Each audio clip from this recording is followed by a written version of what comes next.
खुलुमबाय लोगोफोर, आं दिनै दोंसे खन्थाइ लानानै फैदों। खन्थाइनि मुं जिउनि अनजालु। खन्थाइखौ लिरदों सनारि ब्रह्म आरो खन्थाइखौ आवरायदों जावलिया सिमां। फैदो बिदिब्ला बिथांनि खन्थाइखौ खोनासंलांदिनि। आंनि जिउनि अनजालु, गोरबोनि अनजालुमोन नों। गेलेनाय नङामोन आंनि नोंखौ मोजां मोननाया।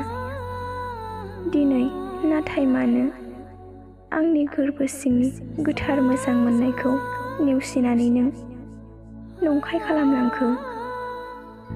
नङामोन अनजालु बियो दसे समनि थाखायमोन।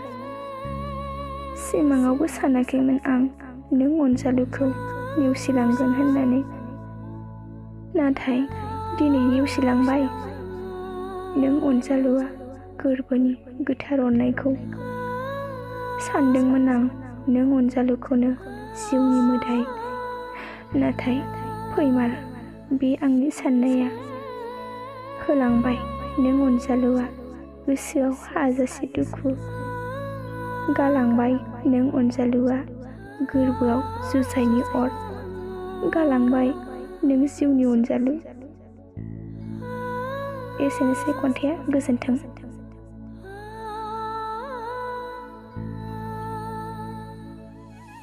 खन्थाइखौ मोजां मोनदोंब्ला लाइक, शेयार आरो कमेन्ट खालामदो। लोगोसे जोंनि जावलिया सिमां इउटुब चेनेलखौ साबस्क्राइब खालामनो दाबाव। आरो फेसबुकआव नायदोंब्ला जावलिया सिमां फेसबुक पेजखौ लाइक खालामनो दाबाव। गोजोन्थों।